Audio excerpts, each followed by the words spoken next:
We have a big update for the Friday the 13th franchise. Hockey player slash golfer is getting back in the rink one more time, or the field, whatever you want to call it, sports.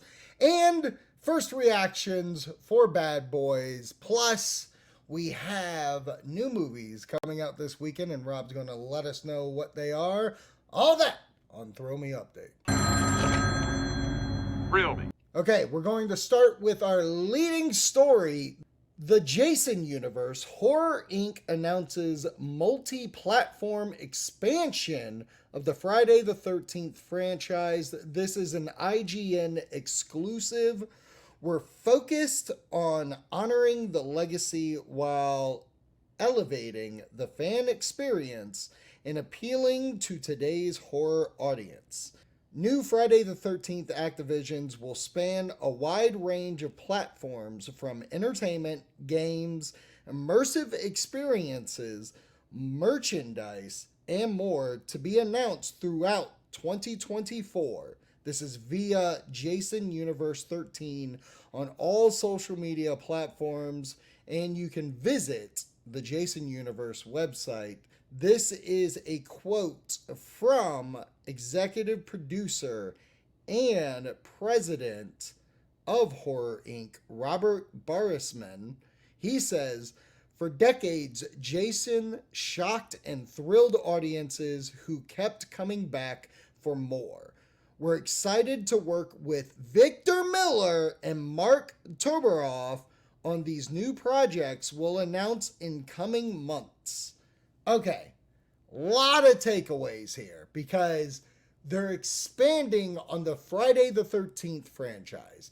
They said immersive experiences, movies, TV obviously with Crystal Lake, games. They've been featured in games recently that got put on the shelf, and now we can get back into the game world. So for me personally, in recent memory, Friday the 13th, the game, is an amazing multi-person online game that I enjoyed. Still one of my favorite horror games that I've ever played.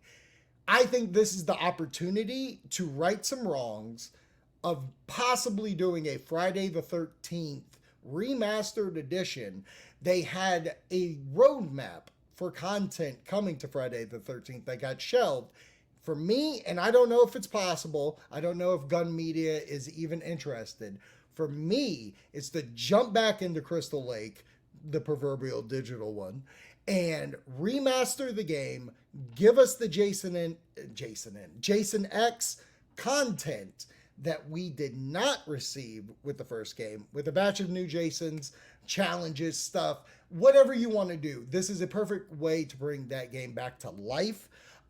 Movies, obviously, this is going to cause some cool things. I think this is great news, and it feels, I know I sound excited, and I know there have been many a times, ooh, there's a new Jason movie, there's a new Jason show, oh, that movie got shelved, this show got shelved.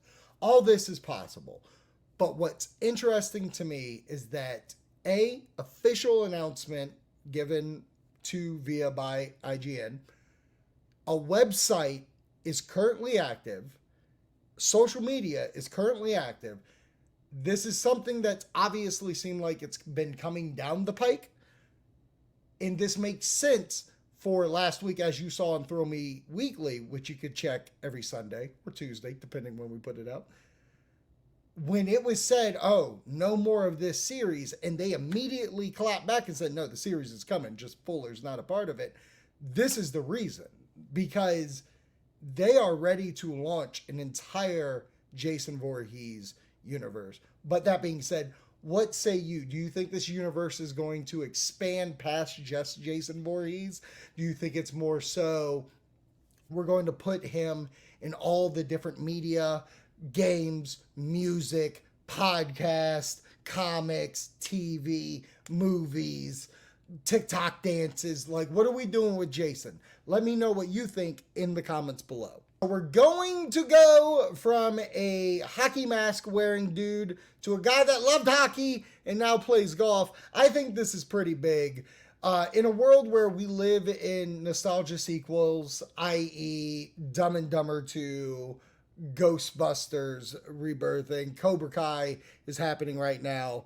it has been officially announced Happy Gilmore 2 is a go at Netflix. The streamer has officially announced the project as part of its upfront presentation to advertisers on Wednesday afternoon in New York. So they announced this at their upfronts.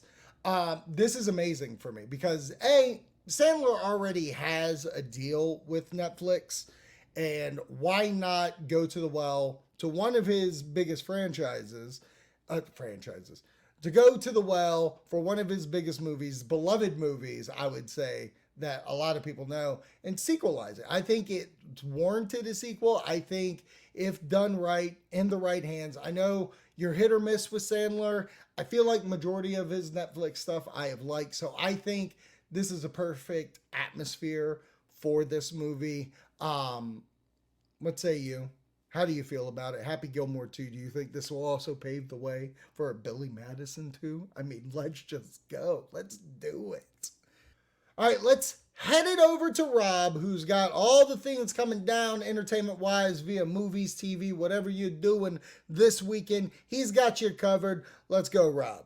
Hey, what's up, Thrillers? Reveal Rob here with your weekly dose of new things hitting theaters this week, as well as some other things that you can probably check out at home, man. So, without further ado, let's go ahead and jump into it with the big release of the week for me, a film I do plan on seeing in theaters and will review on my show next week, the Reveal Rob show. And that thing I'm talking about is The Strangers, Chapter 1. This is a horror film rated R for language, horror, violence, and brief drug use. It is a horror mystery thriller. After their car breaks down in an eerie small town, a young couple are forced to spend the night in a remote cabin. Panic ensues as they are terrorized by three masked strangers who strike with no mercy and seemingly no motive. The Strangers, Chapter 1. This is the first entry in a new planned trilogy that they're doing for the Strangers films, which I believe are releasing fairly close to each other, if I believe off the top of my head, if I remember correctly. But yeah, it looks good from the trailers and stuff I've seen from it. I'm excited about it. You know me, I love horror films. That first Stranger, I honestly enjoyed both Strangers films that have come out before, so glad to see them jumping back into that world. Jumping into worlds, we're going into the imaginary world with this next release. It's in theaters. It's a real release that you can check out, but the film is about imaginary stuff. It is called If, starring Ryan Reynolds. Easy for me to say. This is a PG rated film for mild language and thematic elements. Kids, family, comedy, drama, fantasy. It is from writer and director John Krasinski. If is about a girl who discovers that she can see everyone's imaginary friends and what she does with that superpower as she embarks on a magical adventure to reconnect forgotten ifs, imaginary friends, with their kids, man. So that sounds like a fun, wholesome, good time comedy film with some drama thrown into it.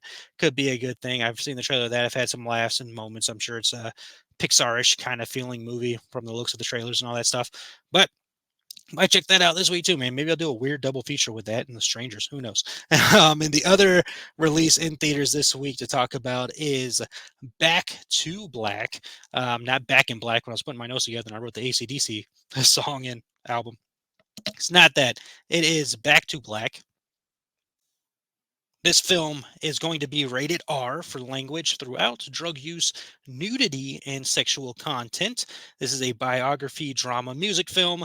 It's the story of Amy Winehouse's early rise to fame and the making of her groundbreaking album, Back to Black, told from Amy's perspective and inspired by her deeply personal lyrics.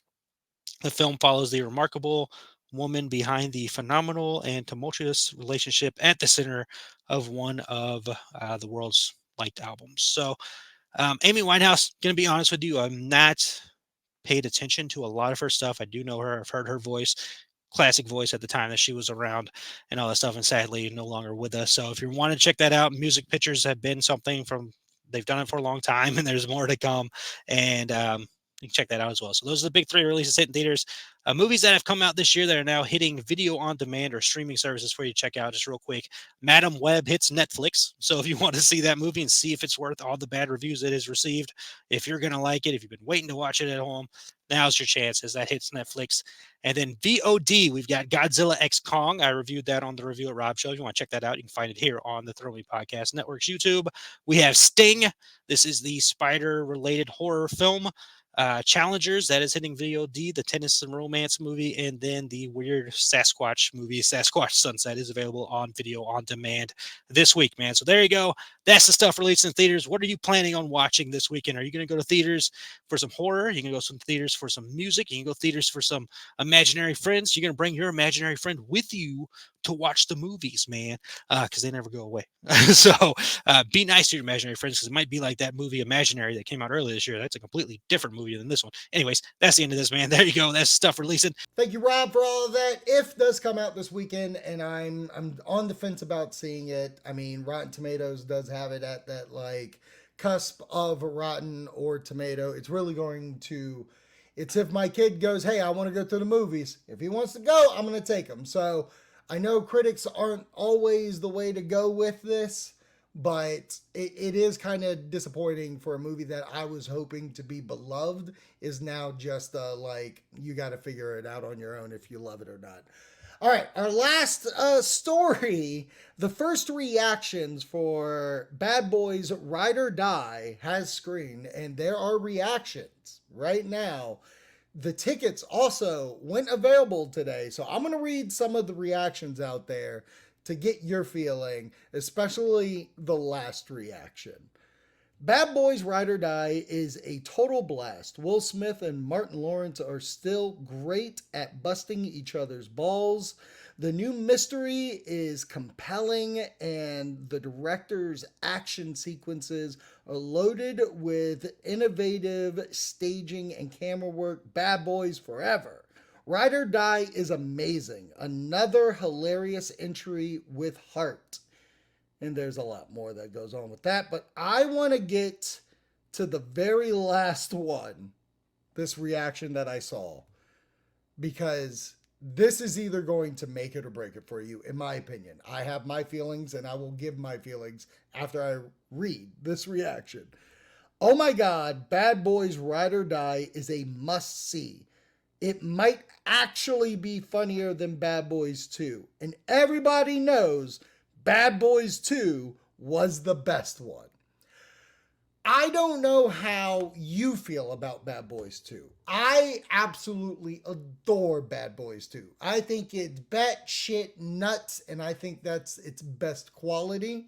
So the fact that this person has said that this movie's funnier than 2, I mean, when Martin Lawrence opens that door for the boyfriend who's in this, Reggie, one of the best sequences I've ever seen. Chitty chitty bang bang. You know what I'm talking about, okay? I loved the last Bad Boys movie. I did not get to go see it in theater. I did watch it on Blu-ray, and I absolutely had a blast with it. Same directors, writers came back. We have the stars. We have the teams. I think this is good. I think this is in good hands. Bad Boys comes out June 7th. I'll be in theater. See that movie. Are you going to theater to see that movie? Are you excited about it? Comments, likes, I need them all. This has been Thrill Me Update. Thanks for watching. Follow, subscribe, do it all. Thrill Me Podcast Network. Jesus, I can speak. All right, I'm out.